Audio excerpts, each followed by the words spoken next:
webinar, A Fresh Look at FinTech. All participants are in listen-only mode. You are encouraged to submit questions throughout the program through the Q&A section located on the right side of your WebEx window.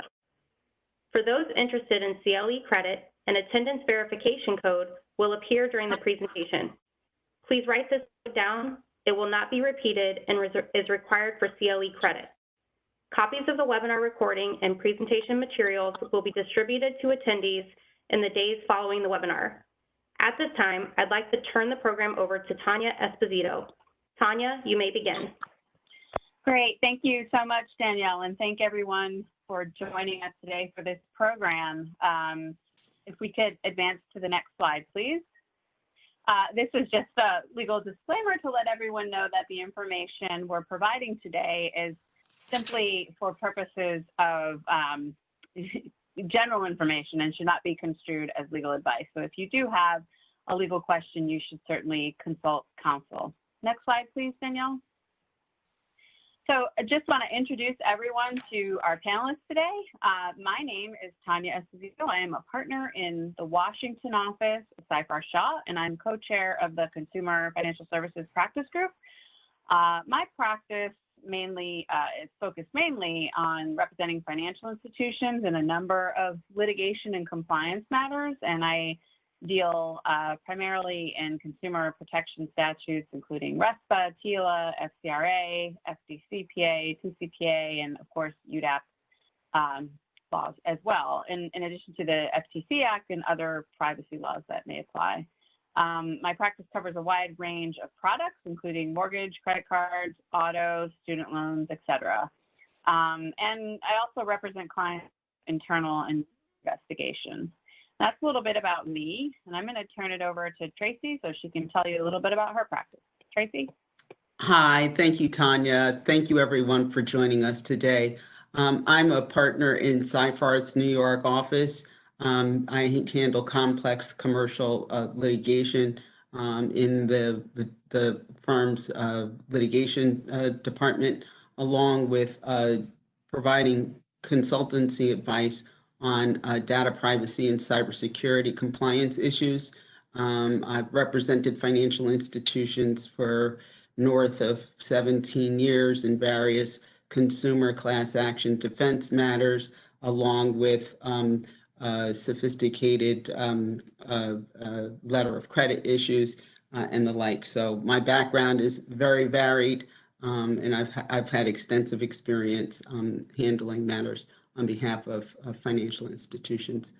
Renee, do you want to introduce yourself? Sure. Thank you, Tracy, and thank you, Tanya. Hi, everyone. My name is Renee Appel. I'm an associate in Seyfarth's DC office. I work closely with Tanya, so I'll avoid the repetition of the practice. And just to build on that, we also work with individuals, not just financial institutions, and really the work that she characterized runs the gamut on the proactive and working with financial institutions on the compliance side, written policies, procedures, and internal investigations, and on the reactive side, responding to government inquiries and investigations, and also handling litigation, whether it be in federal or state court. And that's pretty much the overview of my practice, and I thank you for being here with us today.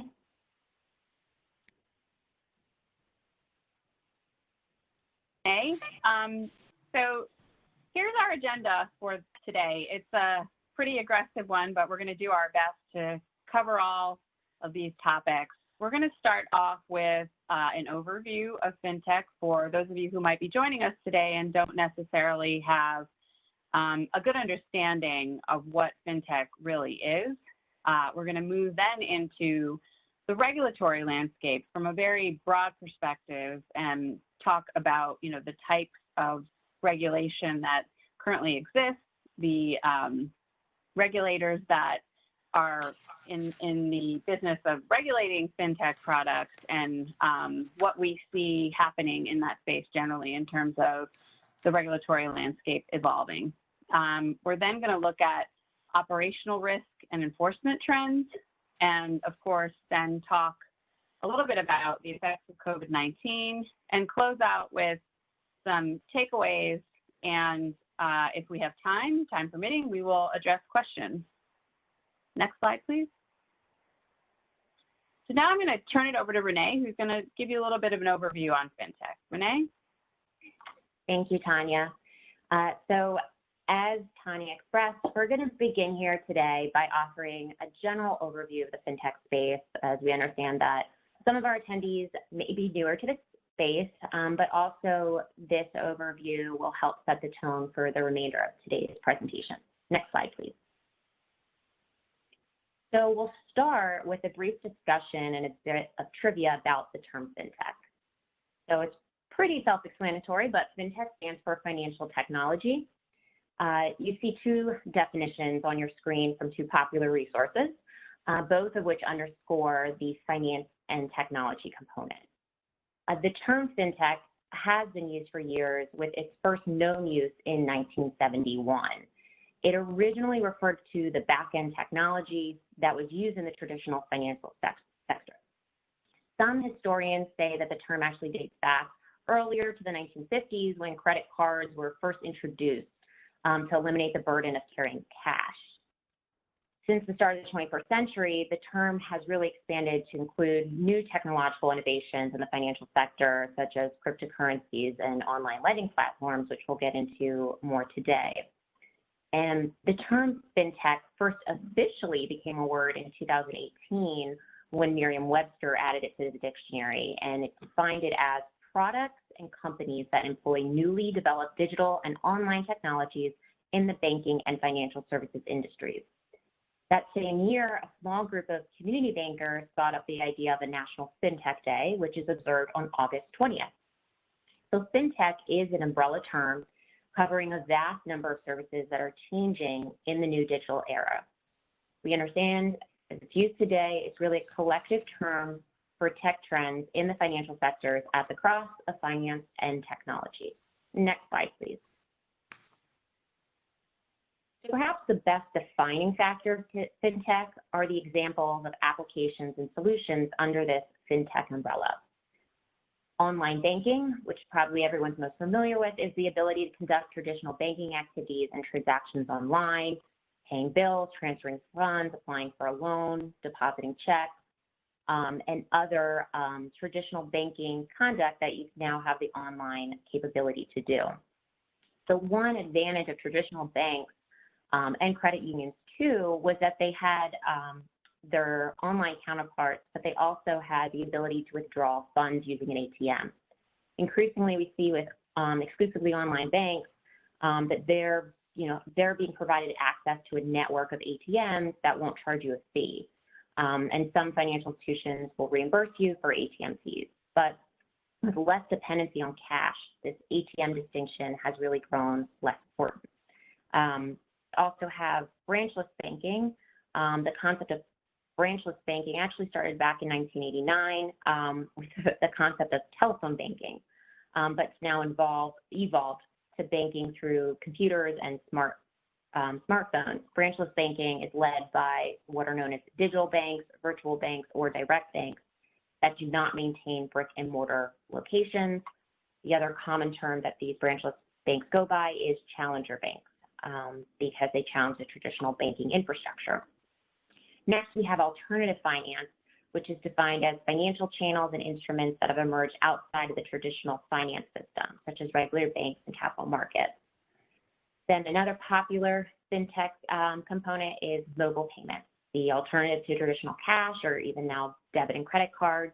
So you have payment ability on your mobile device. We also have automated investment apps like Robo advisors, which are digital platforms to provide automated algorithm-driven investment services with little to no human supervision. We'll get into more of that later. Another popular category would be cryptocurrency, digital or virtual money like stablecoin, where the currency is entirely electronic. There's no physical banknotes or coins. And although this was more or less a controversial subject about a decade ago, it certainly has soared and become a popular and now sort of statement in the currency options available in our financial markets. So other examples of FinTech would be crowdfunding platforms, blockchain, peer-to-peer lending, and insurance or InsurTech. The common denominator across these various FinTech developments is the use of technologies such as e-commerce, biometrics, artificial intelligence, and open banking. For banks, the FinTech solutions can centralize and streamline business operations by combining many software products into a digital option for consumers. Next slide, please. So in terms of understanding FinTech, it's really important to recognize that banks are not the same as FinTech companies. Traditional banks are ever increasingly using the FinTech counterpart to stay ahead of the curve and avoid disruption from the traditional infrastructure. While FinTech companies or non-banks are often startups or more established financial technology companies that are trying to improve upon the traditional forms of finance. In the eyes of regulators, there is an increasingly blurred distinction between these non-bank FinTech companies and traditional banks, with the Office of the Comptroller of Currency, or the OCC, having announced in July 2018 that it would start accepting special purpose national bank charter applications from certain FinTech companies to receive deposits, pay checks, or lend money, which would allow these companies to become subject to some of the same regulations, laws, and reporting requirements of traditional banks. Now that special purpose charter is subject to litigation right now. In the summer, this summer, the OCC filed an opening appellate brief in a case against the New York State Department of Financial Services, arguing that the NYDFS had no standing to sue the OCC to block its charter program for FinTech firms. The litigation, separate and apart from the procedural aspect, is really focusing on the concept and the interpretation of the business of banking as we understand it under the National Bank Act. So certainly be interesting to see how that plays out. Presently, many of these non-bank FinTech companies, they have to register for and maintain license in every state and jurisdiction in which they transact with companies. Transact with customers. And proponents of FinTech are in favor of a FinTech charter because it would alleviate the need for these separate licenses, create a more streamlined process, and encourage the development of new financial products and solutions. So while despite the litigation surrounding the charter, the OCC is certainly moving ahead with its plans. And Tanya will get into that more later, along with other regulatory components that are supporting this innovation. Next slide, please. So what is FinTech's impact? Obviously, today we're going to get into primarily the regulatory and legal implications, but it's certainly important to understand sort of the business components and what the drivers and obviously the repercussions of these changes. So first on the list we have here is the customer and the consumer needs.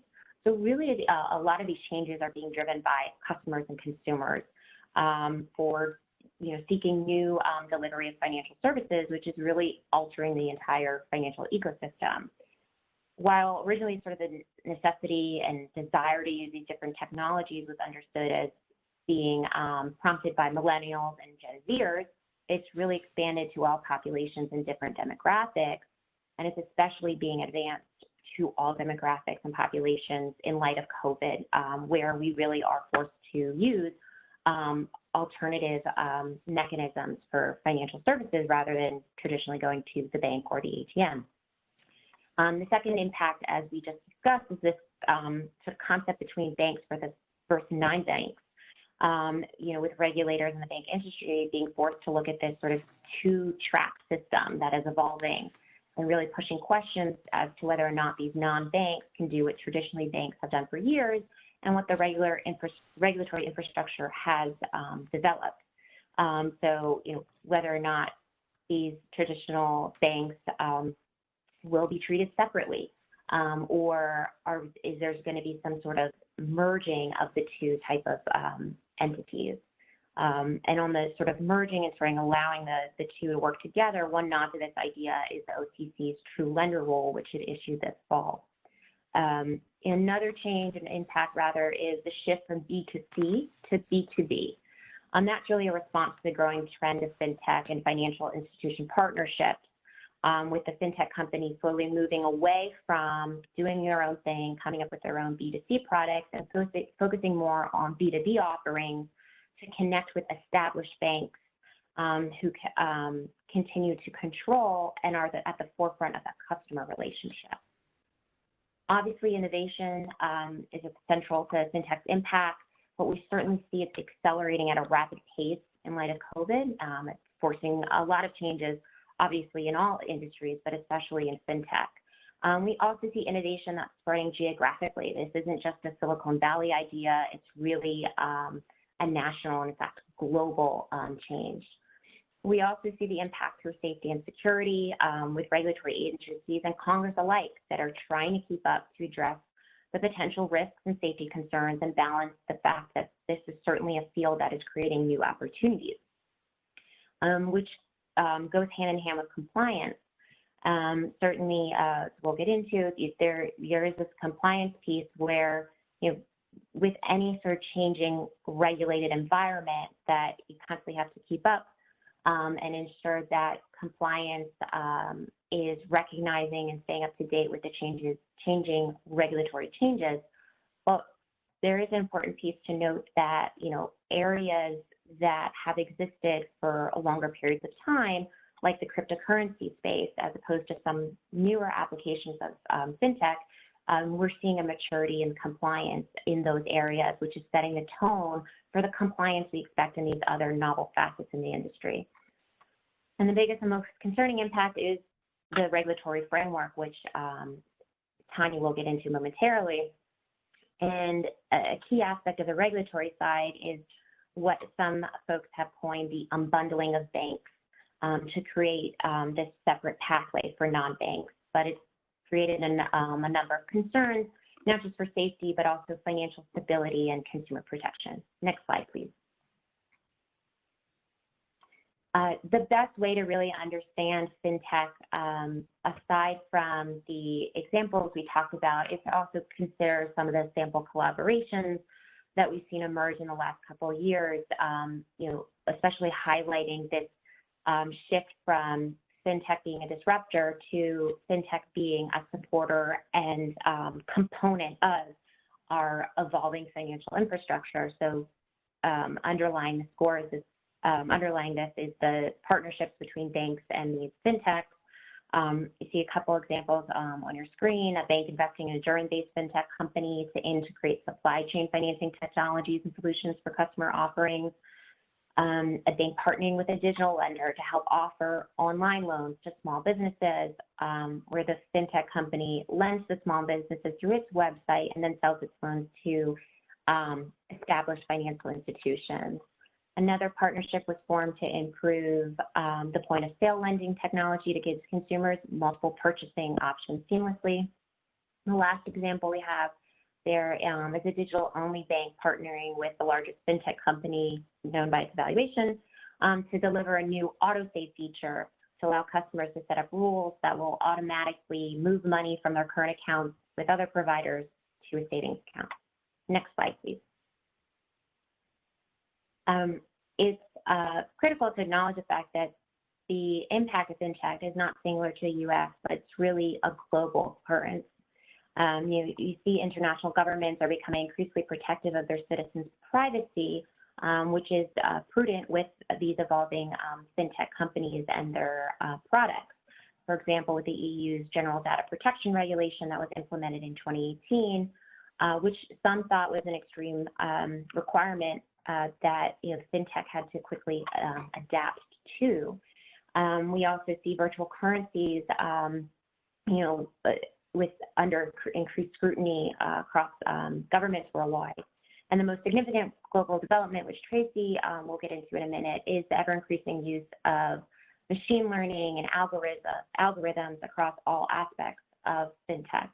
So certainly there is a balance between what the U.S. is doing, but also around the world, because these FinTech products and their customer base is global. Next slide, please. So leave you with this as far as the financial FinTech overview is the idea coming from PwC that over 90% of banks expect growth in the usage of mobile applications, much higher than any other financial sector. And certainly with the repercussions of COVID-19, which we'll talk about, the idea that we're not just relying on our computers, but smartphones to connect with traditional financial institutions is certainly prompting a lot of this change. So with that overview, we'll turn it over to Tanya to get into greater detail about the regulatory landscape.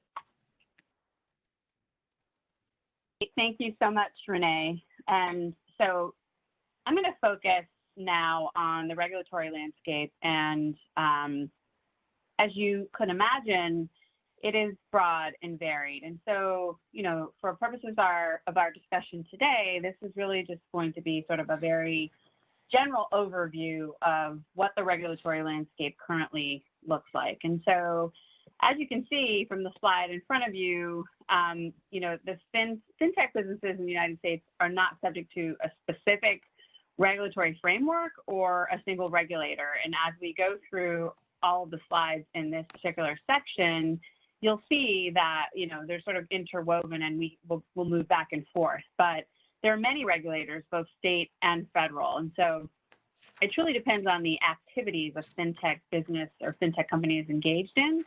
And so the uncertainty of the regulatory framework and the complexity of the same have been viewed as potentially problematic by the industry and also, could also be perceived as a barrier to entry and a hindrance to growth just because FinTech companies and those looking to enter the market are subject to so much regulation, and there's just sort of a whole universe of rules and regulations that have to be abided by, and navigating that can certainly be tricky, especially for a smaller or startup company that may not have as much experience in dealing with regulators. So many FinTech companies require licenses and registration with multiple state regulators, and these can include consumer lending, money transmission, and virtual currency. But the good news is that some states have recently agreed to simplify the way FinTech companies obtain these licenses and will actually work or are working toward recognizing each other's analysis of FinTech companies when granting those licenses. The federal regulators, and by the way, let's just take a pause, and if we could just flip between 18, 19, and 20. So next slide, please, Danielle. Yeah, you'll see that, there are a number of state regulators that are all listed on the first slide we just saw. These are the state regulators. Prior were the federal, and if we can flip one more forward, we've also got a list of quasi or non-governmental entities that perform some de facto regulatory functions. So FINRA, the National Automated Clearinghouse Association, Fannie Mae, Federal Home Loan Mortgage Corporation, and all the credit card networks. And so, in addition to the states expressing a desire to work together on licensing and other potential coordination of regulatory functions, federal regulators have also expressed a desire to engage in activities that will both encourage responsible innovation, while at the same time educating these federal regulators on new technologies and products that will hopefully lead to increased cooperation and an overall streamlining of the regulatory landscape. So if we could just move to slide, let's see, the next slide, I think, please, Danielle. So here's an extensive list of financial services laws that are triggered, depending, again, on the type of FinTech product or service that is being offered. And so the primary focus here on behalf of the regulators are consumers, clearly. So at the federal level, the CFPB has jurisdiction over providers of financial services to consumers. And in that role, the CFPB has the ability to enforce a wide range of consumer protection laws, including consumer lending laws and anti-discrimination laws. And the CFPB also has the authority to enforce laws against the use of unfair and deceptive acts or practices. So as you can see, it's a very broad, group of list rather of regulations that are enforced by the CFPB as to FinTech entities. If we could move to the next slide, please.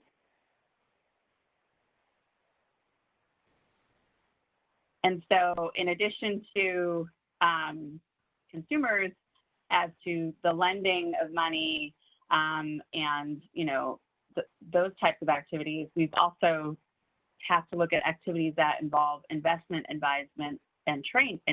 And so FinTech activities that require licensing regimes have to register with the SEC or the CFTC. For example, Robo advisors or a subset of investment advisors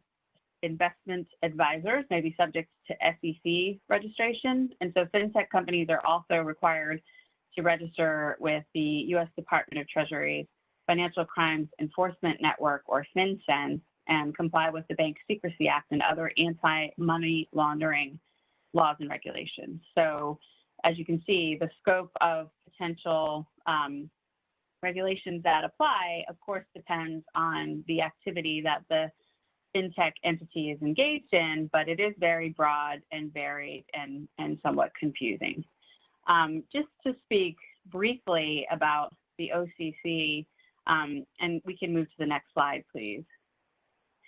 So there's currently some debate and some pending litigation about who should regulate FinTech entities, the state or the federal government, and that's the subject of the pending litigation in Lacewell versus the OCC. And it's important to note that FinTech companies are not banks, and so there's a lot of debate currently as to what regulatory regime should apply. But a little bit about the Office of the Comptroller of the Currency, or the OCC. They're the primary federal bank regulator for national banks, and they announced in July of 2018 that they would, as we mentioned, begin accepting special purpose national bank charter applications from FinTech companies that receive deposits, paychecks, or lend money. So any FinTech companies that receive this charter are, of course, now subject to the laws, regulations, and reporting requirements and supervisions that apply to national banks. And the OCC has communicated that it intends that this will help level the playing field between national banks and FinTech services. But some state regulators have expressed criticism of this approach and argued that FinTech regulation should be maintained at the local level. And so this has actually resulted in the charter process that the OCC mentioned being put on hold for the meantime while that issue is vetted. So a little bit about what regulators are doing to sort of move forward as the FinTech marketplace grows. And we could move to the next slide, please. So there are currently a number of sandbox opportunities that companies can avail themselves of, where they can obtain a safe harbor for testing innovative FinTech products and services for a limited period of time. And a number of the primary federal regulators have announced these sandbox opportunities and encouraged FinTech companies to engage and take part in them to help not only the regulatory agencies better understand what's happening in the marketplace, but also, to sort of streamline the process and provide some form of transparency. So one example is the CFPB announced something called Project Catalyst, and according to this project, it was created, to give FinTech companies opportunities to explain their product, explain their technology, and to, again, educate the regulators and allow the regulators in turn to identify any perceived issues with the proposed product, be it consumer facing or otherwise, and for there to be sort of a real natural dialogue and conversation around the development of these products, the market's, response to them, and again, any perceived weak spots or areas that could be potentially harmful to consumers or to the marketplace generally. And as a part of this process, companies can actually request non-binding no action letters from the staff with respect to their FinTech products. So that is certainly affording companies the opportunity to, you know, get their products vetted, if you will, in a way with real-time feedback from the regulators. There actually have been a few states that have also followed this model. And so, for example, Arizona in March of 2018 signed into law a bill that would make Arizona the first state to enact a regulatory sandbox. And the program, I believe, is still in effect. But in any event, it modeled itself after what the CFPB is doing with Project Catalyst. Also see a similar program offered by Wyoming, which was started in February 2019. And in February 2019 as well, Washington, D.C. Mayor Muriel Bowser established a Financial Services Regulatory Sandbox and Innovation Council. And that council is actually tasked with investigating the feasibility of developing a regulatory sandbox for financial service, and is slated to produce a report that includes some recommendation. But as part of that process, the District of Columbia has actually been engaging with FinTech companies and similarly working toward having a better understanding of, you know, the technologies, the issues that startup companies or even existing established FinTech companies might be having with bringing their products to market and identifying any issues that could potentially be harmful for consumers or for the marketplace. Beyond that, there are a number of other initiatives that federal regulators have engaged in. And so the OCC has created an Office of Innovation to help provide a regulatory framework that's focused on responsible innovation, and it serves sort of as the central hub within the OCC for FinTech-related inquiries and issues that may arise in connection with the development of FinTech products. And so that's sort of an ongoing, you know, process, and one that a number of FinTech companies have availed themselves of, and I assume will continue to grow. Similarly, the FDIC launched something called FDI Tech Lab, which again is working with banks to understand the latest financial technology and provide guidance and technical assistance to banks that are looking to be in this space but want to do it in a way that is compliant to the extent that, you know, it's even really possible to understand what true compliance is, given how broad and how evolving the regulatory landscape in this space is. And just one more example, the CFTC similarly created something called Lab CFTC, which is an initiative aimed at promoting responsible FinTech innovation. So again, providing access to the regulators and companies taking advantage of that in order to sort of work out any issues that might be obvious or curable prior to putting that product out onto the market. And, you know, in addition to all of the regulators that were mentioned in the slides, as well as the regulations that are specific to financial services, there are a number of other federal laws that regulate how FinTech entities conduct business, including the collection and transmission of data, which is obviously a very big concern. And that's one that Tracy is actually going to address more fully in the next segment of this presentation. And we could certainly spend the entire hour we have here together talking about the application and the importance of data protection and privacy laws, but you know, there are a number of them clearly. And so, you know, I'll just mention a few very briefly, but we've got, you know, laws that govern how FinTech FinTech entities collect and use personal information, and Gramm-Leach-Bliley, the Fair Credit Reporting Act, the Federal Trade Commission Act, and many, many others. And so in addition to those federal laws, we have state laws that mirror what these federal laws require in terms of data privacy. And of course, we should mention the California Consumer Privacy Act, which went into effect January 1st, 2020, which is broad in scope and something that, many companies are still working to understand and apply in their day-to-day business. Just a very brief mention of some enforcement activity.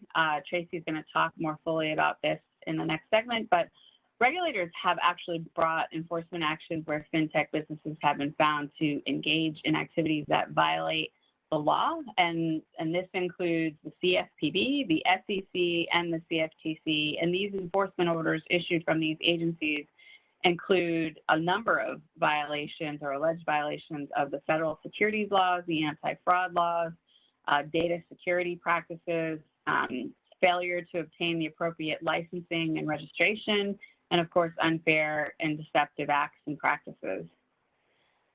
And so with that, I'm going to turn it over to Tracy, who's going to speak with you today about operational risk, litigation, and enforcement trends. Tracy? Hi, thank you, Tanya. So needless to say, FinTech, or the provision of financial services through these non-traditional technological means, in an industry that's historically been heavily regulated, is wrought with operational, litigation, and enforcement risks. Why? Well, as Tanya alluded to, there is no one codified body of U.S. law that applies to FinTech. Much of it is dependent and driven upon the actor and the services that are being provided.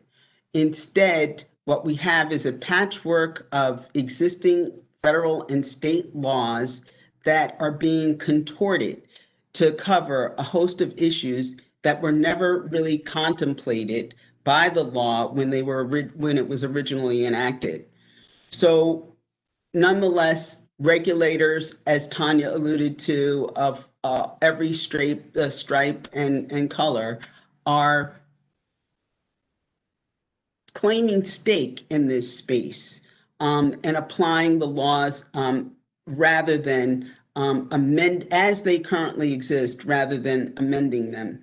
And what we're finding, and what I think the market is finding, is that there are gaps between technology, what the market is doing, and the laws themselves. And so in the absence of a clear regulatory and statutory framework, one must often rely on what are notably principle-based approaches in order to ensure that they don't run afoul of regulators, they don't run the risk of litigation, and they don't run the risk of embedding problems in their operations that might otherwise be avoided. So what is a principle-based approach rather than a prescriptive mandate? For instance, like with the SEC relying on materiality, as well as know your customer principles in Robo advisory services. The law relies on those types of amorphous principles in deciding whether or not there's been a securities fraud violation or a violation of the Investors Advisors Act, which we'll talk about in a bit when we talk about robo investing. So where there is this absence of a clear legal mandate, GCs as well as fintechs that aren't often faced with having to look at creative legal solutions have to be creative in the kinds of policies that they draft and the procedures that they adopt in order to work to be proactive in mitigating these risks whilst not stifling innovation and growth. Running throughout every aspect of FinTech and the types of services that are provided, good principles of solid cybersecurity as well as data privacy can't be overstated. They're all this FinTech is all driven by data. and with data being almost the corporate crown jewel of corporate assets, how information is collected, shared, stored, used, destroyed, it typically presents the biggest risk exposure for every corporation, no matter what industry that corporation is operating in. So good information governance is a must. Disclosure and consent is listed here because that's the basis that litigations are being used almost as a stopgap measure where you don't have a regulatory agency that's implementing a framework where there's a vacuum. Litigation oftentimes fills in that vacuum. And in the data privacy cybersecurity space, its reliance on disclosures by way of privacy policies, representations as to the efficacy of one's security systems, and in the instance of data privacy, the click contract consents that are being utilized as grounds for commencing and defending lawsuits. So it's critically important that any policy statements are carefully drafted so as to not have them overstate the type of data security or information usage that's going to be employed by the institution. It's critically important that that be clear and explicit. And once written and disseminated, it's also critically important that every effort is taken to make certain that the company fully complies top down with the statements and practices outlined in those written policies and procedures. Other areas, these are just much more discrete areas where you'll find FinTech operating in full swing. In the securities and trading area, I've already alluded to Robo advising, and we'll talk more extensively about that later, but also in the likes of NASDAQ and its operations of the exchange. FinTech is often found there. Triggers as far as where there is misinformation that is populated in so the software often create an exposure not only to the listing company, but also to those who are privately making markets. We can also talk about value shares.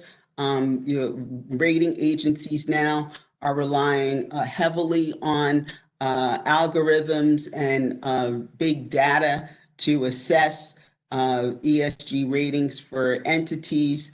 Risk assessments are being performed based upon those same types of artificial intelligence and artificial learning.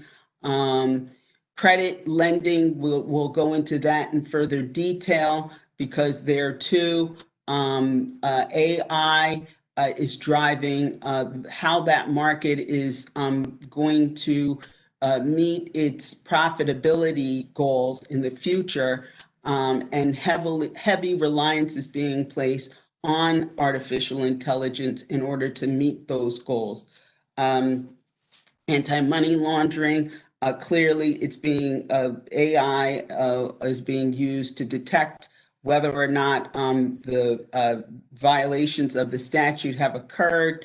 Deposits, we talk more in terms of security when we talk about deposits, but you'll note that FinTech is heavily integrated into making certain that those platforms remain secure. When we talk about branchless banks, they are heavily reliant on that kind of technology to make certain that the platforms are vertically secure. Tanya alluded to virtual currency and talking about cryptocurrency and Bitcoins, it is nothing but reliant upon FinTech and algorithms. And intellectual property is listed here because it certainly presents a risk of loss of an investment of a FinTech company, whether it's can maintain the proprietary confidentiality of that, the algorithms that it may utilize to create its product or to create its value. So intellectual property issues crop up persistently throughout, and trying to navigate that fine line between protecting proprietary information, and as we'll talk about in talking about AI, needing to increase transparency in order to meet some of the regulatory demands that are now being placed on companies that are reliant upon AI. Next screen. As promised, was talked about mobile payments. You know, everyone, I'm certain, has taken advantage of utilizing their mobile devices and making one form of mobile payment over using cash or, you know, straight out credit card. As a multi-million-dollar business, MSBs, or what are called money services as businesses, transfer point of sale payments from brick and mortar accounts. They link their apps to access bank accounts of their customers, and they also may maintain accounts on its virtual platform on behalf of customers. So why then is it, or is it not, treated like a financial institution, a brick and mortar bank? Well, regulators have been beginning to implement requirements much like those imposed on financial institutions, on FinTech entities. For example, FinCEN now requires that MSBs register every 2 years, that their agents register every 2 years, as well as require that they comply with SARS reporting requirements and other bank obligations. The next question then is, especially for brick and mortar banks that are responsible for covering liability where unauthorized payments are made, how then do you make FinTech mobile MSBs responsible where unauthorized access or unauthorized electronic fund transfers are used, for instance, using a mobile phone? Well, the answer is that they have been, both the FTC as well as the CFPB, both of which have overlapping jurisdiction in this space, have taken the position that mobile payment businesses must comply with the likes of Regulation E in making full disclosures. In 2000, for example, in 2019, the CFPB amended Reg Z to enact what's called the prepaid access rule, or prepaid account rule, where it requires those prepaid account providers to address and disclose certain hidden fees, overdrafts, and unauthorized, and to deal with, have a process in place for dealing with unauthorized charges. And right now, what's happened is the CFPB has been the subject of a litigation as a result of this rule enactment. They were sued by one of the preeminent money service mobile banking organizations, claiming that the rule was unconstitutional, arbitrary, and capricious in the mandatory disclosure requirements. and it argued that the CFPB exceeded its authority under the Electronic Funds Transfer Act. The action is currently pending. However, it is currently the subject of a motion for summary judgment. Needless to say that with the changes in the administration, it'll be interesting to see what, if in any other way, the CFPB asserts its authority in this area. We can't leave this space without talking about the FTC because it is a major player in the fintech space. It has forced multi-million-dollar settlements to be paid by several of these mobile payment service organizations for failing to disclose exactly how and or when access to an account is being given to a third party for charges to be made, for ignoring or failing to act when fraudsters are operating on their networks or platforms, and for failing to disclose the timing within which monies are moving from one account to the other. So in this space, there is an awful lot happening. We do expect to see more. There is clearly a risk of exposure not only in utilizing chatbots for customer services, voice commerce, where there are a host of regulations that have been adopted that talk about using voice recognition in providing customer services, regulations that we'll talk about a little bit later in utilizing artificial intelligence, and where there's failure in that space, and the failure to provide adequate cybersecurity provisions for the sensitive information, as well as access to platforms that have the ability to access brick and mortar accounts, as well as other finances of their customers. Next screen.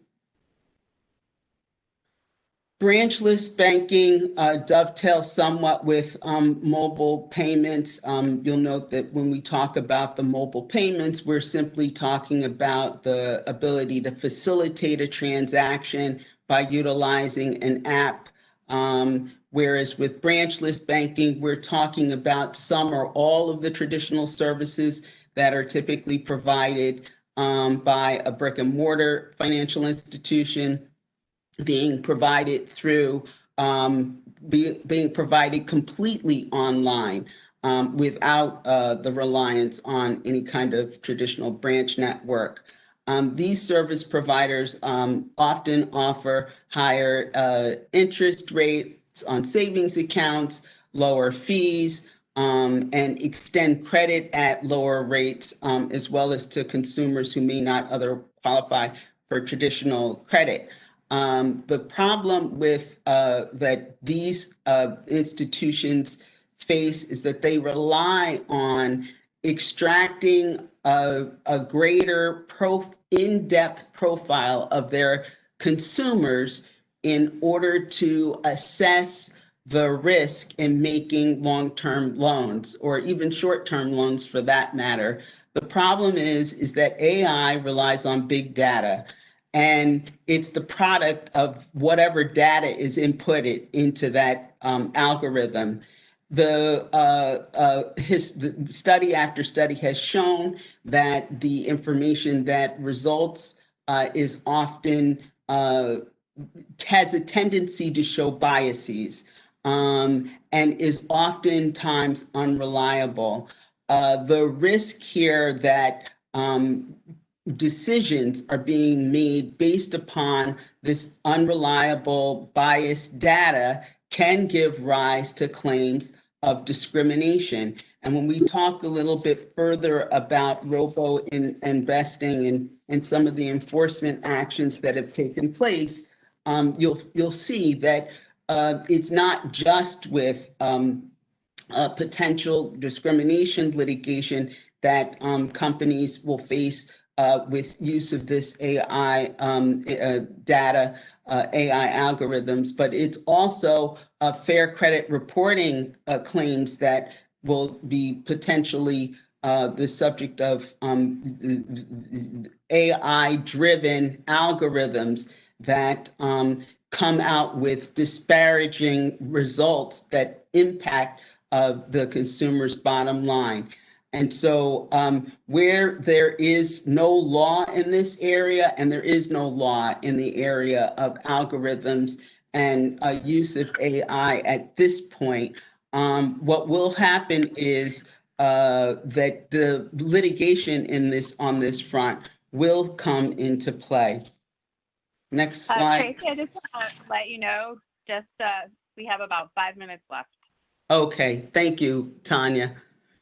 Let me run through branchless banking, which we talked about a little bit, but what I think is critically important here for you to note, Tanya alluded to it a little bit in talking about how their regulators are establishing sandboxes for AI companies to test out their wares, engage with regulators. Well, they're also issuing guidance.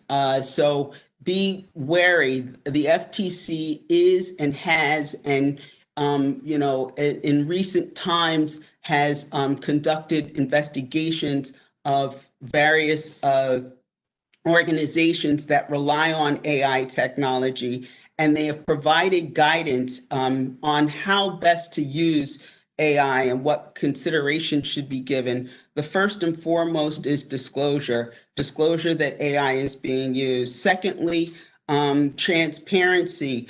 You need to be able to explain, as complicated as AI tends to be, there has to be a simple, readily understandable explanation for its outcomes. You have to make certain that it's tested and monitored for fairness and bias, conduct imperial testing to ensure that you can create a sense of accountability. And of course, it shouldn't be misleading, but you can check out the FTC's guidance on use of AI online, and I would strongly encourage anyone that is using AI to take a look at it, because it's a template for any agency or organization that's utilizing AI. Next slide. Robo investing, I've touched upon it a couple of times. The most important thing for you to know, the takeaway, is that robo advisors are subject to the Investors Act of 1940. They are considered fiduciaries. They do owe a duty of loyalty and care to their consumers. They also are obligated to meet the suitability requirements. The SEC has issued guidelines that are also worth you taking a look at on robo advisors, and they focus on 3 key areas: disclosure, suitability, compliance with SEC OCIE examination standards. So, it's critically important that if you are in that space, that you do know that the SEC does expect you to comply. We can flip 2 slides.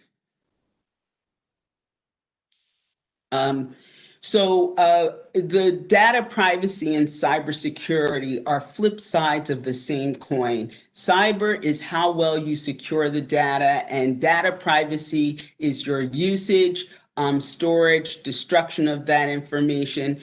There are some laws out there, but there is no federal law. It's incumbent upon each party, any individual that's utilizing data of a consumer, to recognize that there are ethical requirements now that are being followed, even much more so than some of the statutory piecemeal laws that you see here, like the Electronic Signature in Global and National Commerce Act, the Uniform Electronic Transaction Act. These are piecemeal, but you have to have an overall company-wide approach that's adopted and implemented top down. As far as security, the data security, the New York State Department of Financial Services really has taken the lead in this area. I would strongly encourage that you look to the SHIELD Act there to see whether or not, to use it almost as a benchmark, a guide for what areas you need to contemplate in making sure that data is secure. With that, I'm going to turn it back over to Tanya. We're running a little bit over time. Oh, the code here is CLE code SS 1992. SS 1992 for the CLE code. So sorry about taking up your time, but much to cover. Great. Thank you so much, Tracy. That's super interesting. We just have a few quick comments before we'll close out. You know, some of the obvious anticipated effects of COVID-19, and we can move to the next slide, please, Danielle, are that, you know, there's an increased willingness by the marketplace to use FinTech because folks are working remotely and not wanting to be in a brick and mortar establishment to bank or invest or do other things. And this is also combined with an improved rollout of internet speed and 5G. And so consumers and institutions are increasingly seeing FinTech becoming more normal, standardized, accepted by the community. And of course, that, you know, is certainly hand in hand with the pandemic. It has been a little bit difficult for startups to get financed in this marketplace that we're in currently, and bigger institutions have had an advantage to some extent. And there's also been increased scrutiny by governmental entities, especially if any FinTech entities or any companies generally have been seen as profiting from the pandemic. So, for example, you know, FinTech lenders taking advantage of a consumer's credit crunch and the like. But generally speaking, what we've seen is really sort of an overall embrace by consumers of FinTech technology and all the convenience that it offers. And I don't know if we're completely out of time, but, you know, just a handful of takeaways if we could go forward 2 slides.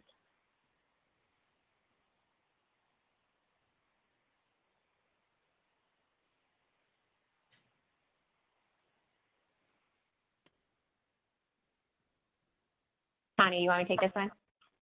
Yeah, I'm looking. Okay. It looks like my screen is frozen, but I'm trying to find. So if someone else can see it. Yeah. The takeaways have been fairly covered, but clearly the regulatory framework, the regulatory landscape is changing daily. So it's really critically important that efforts be made to keep up to date on what's going on with the regulators. It's important that robust compliance be kept top of mind at all times. Focus on infrastructure, process, practice through a multidisciplinary approach, particularly when it comes to cyber and data. That's the only way to really be able to make your case when and if the matter is brought to litigation. And obviously, all of what we're talking about costs a lot of effort and requires a lot of analysis, but it's critically important that happens given the ever-changing landscape as well as technology. So unless there are other closing remarks that Tanya, you would like to make, or Renee? I'll just add real quick. I mean, we didn't talk about it, but one sort of prime example of sort of the balancing, the opportunity and risk that's presented by, the FinTech world is, what happened with the Payment Protection Program, or PPE program that arose out of the CARES Act. That created an opportunity. They opened it up to web-based companies.